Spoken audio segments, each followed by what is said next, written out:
গভীর হওয়া রাত ছিল কাল। অসংখ্য নক্ষত্রের রাত। সারা রাত বিস্তীর্ণ হাওয়া আমার মশারিতে খেলেছে। মশারিটা ফুলে উঠেছে কখনো মৌসুমী সমুদ্রের পেটের মতো, কখনো বিছানা ছিঁড়ে নক্ষত্রের দিকে উড়ে যেতে চেয়েছে। একবার মনে হচ্ছিল আমার আধো ঘুমের ভিতর হয়তো মাথার উপর মশারি নেই আমার।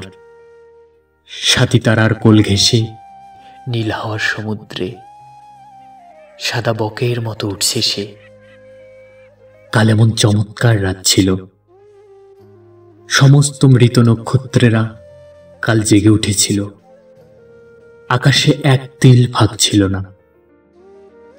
পৃথিবীর সমস্ত ধূসর প্রিয় মৃতদের মুখ সেই নক্ষত্রের ভিতর দেখেছি আমি। অন্ধকার রাতে অসত্যের চূড়ায় প্রেমিক চিল পুরুষের শিশির ভেজা চোখের মতো ঝলমল করছিল সমস্ত নক্ষত্রেরা। জ্যোৎস্না রাতে বেবিলনের রানীর ঘাড়ের উপর চিতার উজ্জ্বল চামড়ার শালের মতো জলজল করছিল বিশাল আকাশ।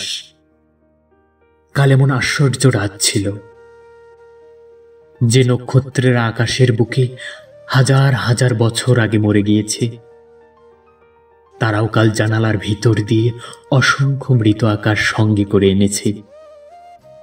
যে রূপসীদের আমি এশিয়ায়, মিশরে, বিদিশায় মরে যেতে দেখেছি, কাল তারা অতিদূর আকাশের সীমানার কুয়াশায় কুয়াশায় দীর্ঘ বর্ষা হাতে করে কাতারে কাতারে দাঁড়িয়ে গেছে, যেন মৃত্যুকে দলিত করবার জন্য, জীবনের গভীর জয় প্রকাশ করবার জন্য, প্রেমের ভয়াবহ গম্ভীর স্তম্ভ তুলবার জন্য। আড়ষ্ট অভিভূত হয়ে গেছি আমি। কাল রাতে প্রবল নীল অত্যাচার আমাকে ছিঁড়ে ফেলেছে যেন। আকাশের বিরামহীন বিস্তীর্ণ ডানার ভেতর পৃথিবী কীটের মতো মুছে গিয়েছে কাল। আর উতুঙ্গ বাতাস এসেছে আকাশের বুক থেকে নেমে আমার জানালার ভেতর দিয়ে সাই সাই করে। সিংহের হুঙ্কারে উৎক্ষিপ্ত হরিপ্রান্তরের অজস্র জেব্রার মতো হৃদয় ভরে গিয়েছে আমার বিস্তীর্ণ ফেল্টের সবুজ ঘাসের গন্ধে, দিগন্ত প্লাবিত বলিয়ান রৌদ্রের অঘ্রাণে, মিলনমত্ত বাঘিনীর গর্জনে, অন্ধকারের চঞ্চল বিরাট সজীব রোমশ উচ্ছ্বাসে, নীল হাওয়ার সমুদ্রে স্ফীত মাতাল বেলুনের মতো গেল উড়ে একটা দূর নক্ষত্রের মত্তলোকে।